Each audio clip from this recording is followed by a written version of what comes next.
بسم اللہ الرحمن الرحیم۔ اللہ کے نام سے شروع کرتا ہوں جو بڑا مہربان نہایت رحم کرنے والا ہے۔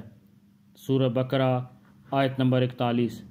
وَآمِنُوا بِمَا أَنزَلْتُ مُصَدِّقًا لِمَا مَعَكُمْ وَلَا تَكُونُوا أَوَّلَ كَافِرٍ بِهِ وَلَا تَشْتَرُوا بِآيَاتِي ثَمَنًا قَلِيلًا وَإِيَّايَ فَاتَّقُونِ۔ اور جو کلام میں نے نازل کیا ہے اس پر ایمان لاؤ، جبکہ وہ اس کتاب یعنی تورات کی تصدیق بھی کر رہا ہے جو تمہارے پاس ہے، اور تم ہی سب سے پہلے اس کے منکر نہ بن جاؤ، اور میری آیتوں کو معمولی سی قیمت لے کر نہ بیچو، اور کسی اور کے بجائے صرف میرا خوف دل میں رکھو۔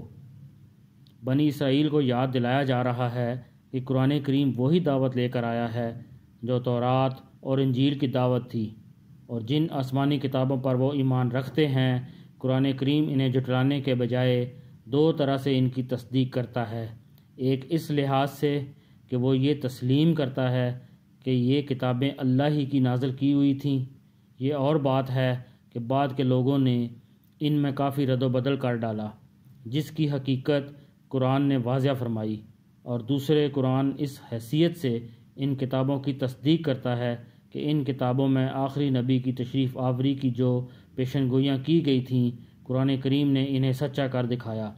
اس کا تقاضا یہ تھا کہ بنی اسرائیل عرب کے بت پرستوں سے پہلے اس پر ایمان لاتے، لیکن ہو یہ رہا ہے کہ جس تیز رفتاری سے بت پرست اسلام لا رہے ہیں اس رفتار سے یہودی ایمان نہیں لا رہے ہیں، اور اس طرح گویا بنی اسرائیل قرآن کی تکذیب کرنے میں پیش ہیں۔ اس لیے کہا گیا کہ تم ہی سب سے پہلے اس کے منکر نہ بن جاؤ۔